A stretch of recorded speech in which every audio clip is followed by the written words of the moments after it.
Reg, Sarah, Conrad, and RJ. He's a member of the West Bend Noon Rotary, Hartford Project Chair Board member.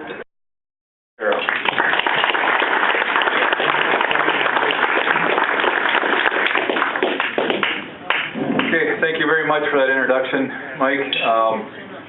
He said that his dad was here at the last event and was the speaker, and he wanted to make sure that everybody knew that I used to work for him. So, and I was thinking about this at the table, so now I'm following him on the speaking tour, apparently. Does that mean that eventually I'm going to follow him and be a deacon someday? There'd be a lot of work ahead to get me to that point. But Mike asked me to come and speak a little bit about personal safety and protecting your own property and things like that. I'm not an expert on this stuff. We do have somebody in Oxford people on this topic, but it's an election year, so I said, I'll take care of this one, Ron. I got to get out there and see people. No, I'm just kidding. It's a topic that is a lot of common sense, and I think I know enough about it that I can give you some information. I just wanted to briefly go through as a little bit of an introduction for people that maybe aren't from around here, just don't know much about the Sheriff's Office. The office is in West Bend here in the county seat, and we have a little over 200 employees at that department now. 80 of those people work in the jail or are associated with the jail.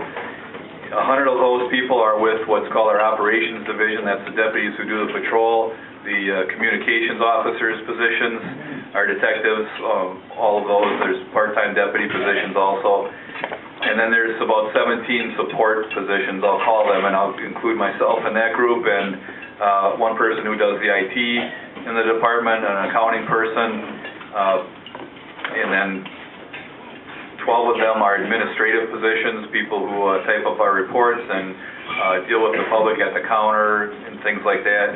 We do have our own full-time mechanic that takes care of our vehicle fleet, and recently in the last few years we added a position of radio administrator to handle our new county-wide radio system that is still being built at this time, but that's a pretty involved thing, so it has its own position.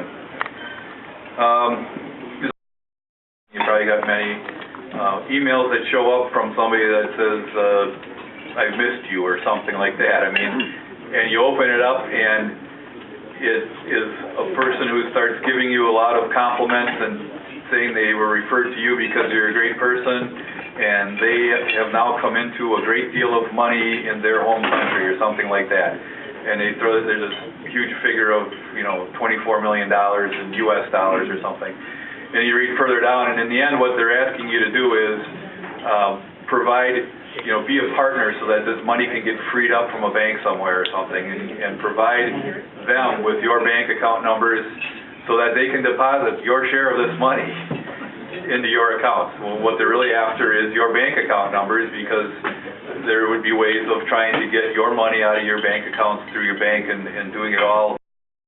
It was based on one that a sheriff's department in I think Arizona had done, that tried to give you as much information as the victim of somebody of some kind of internet crime, as far as somebody getting your credit card numbers and you trying to buy something, and then the product never shows up and things like that. And there's an awful lot of information you need to know about that stuff, but it tells you how to contact your credit card companies and things like that.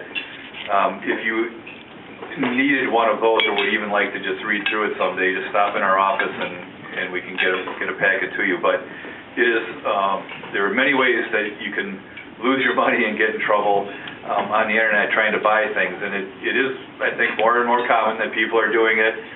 And I guess the way I would tell you to protect yourself against that stuff of losing money or being taken in some way is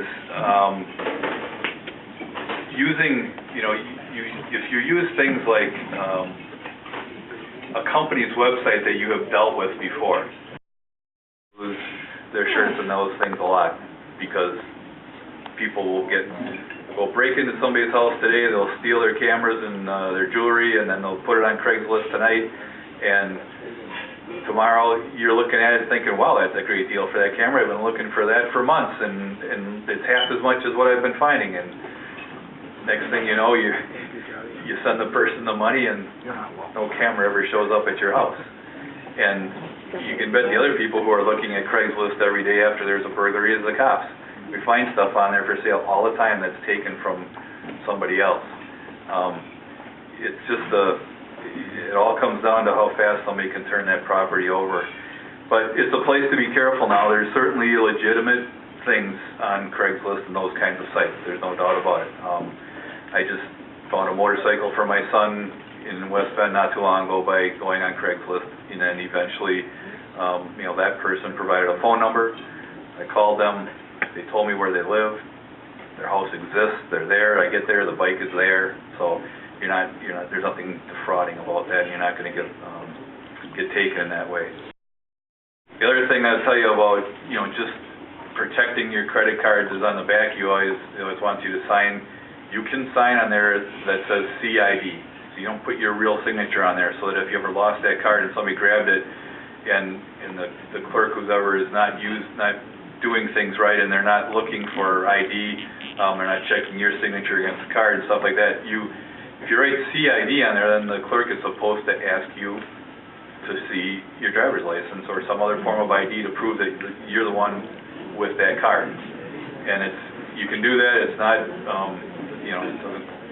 it's legal to use your card that way. So I do that. Typically when I make purchases, I'll just give my driver's license with my card right away.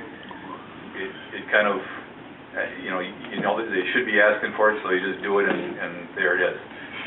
There are times when I haven't, and there are times when the clerks don't ask for my ID. They just, here, sign this off. But for the most part, I think they appreciate that you're doing it that way, because then they're not making a mistake either. And most